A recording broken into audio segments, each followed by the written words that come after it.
За хуулийн төслийг өгөн дэмжмээр л байна.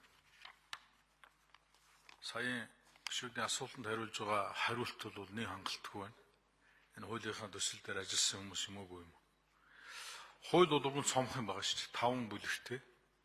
Нийтлэг үндэс, хариуцлага, төрийн байгууллагуудын бүрэн эрхийг хасчих юм бол цаана ерөөсөө 3 дугаар бүлэг нь дэмжлэг үзүүлэх 2 заалт. Дээр нь тавигдах шаардлага нь их өндөр. Нээлттэй компани байна. За тэгээд заавал гадаадын компаниар аудит хийлгэсэн байна. 3 жилийн хугацаанд гэдэг байгаа шүү дээ. Тэг ийм компани гэдэг бол бас хэцүү. Энийг сайн судалсан, тооцоо хийсэн, хөрсөн төвшингээ үзсэн ийм юм одоо танай ямд байгаа мó. Тэгээд тэрийг хэрэгжүүлэх нь сан гэж байгаа.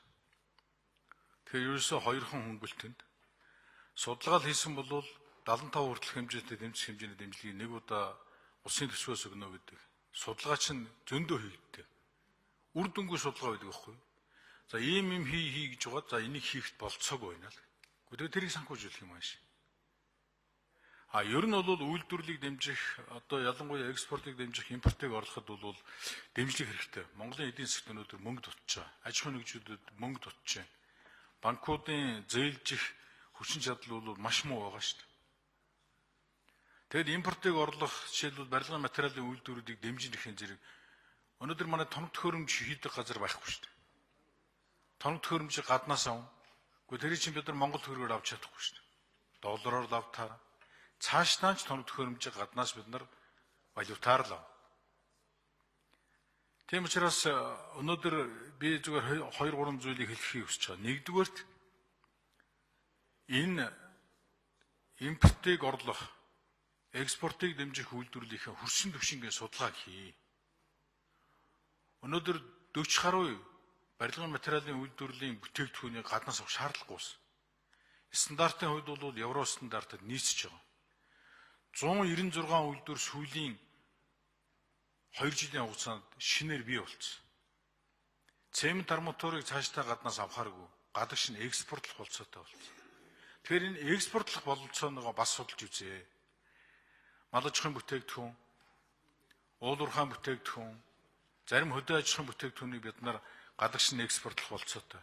Тэгэхдээ экспортлно гэд хүчин чадлаа нэмэгдүүлээд жишээлбэл 3,000 тонн чацраг нь экспортлоё гэж бодъё.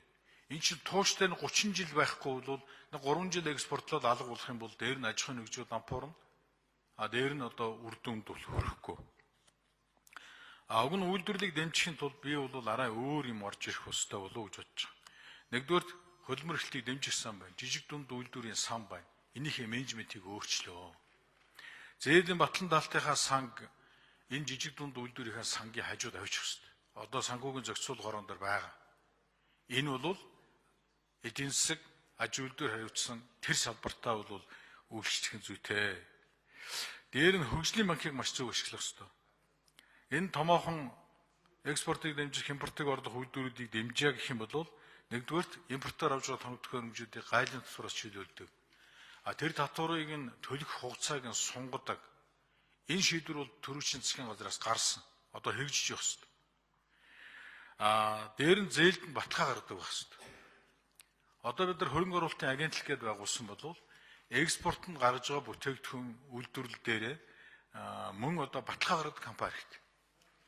Гадны одоо ийм баталгаа гаргадаг компаниуд багш жишээлбэл Германы Гермс гэдэг байгууллага байна.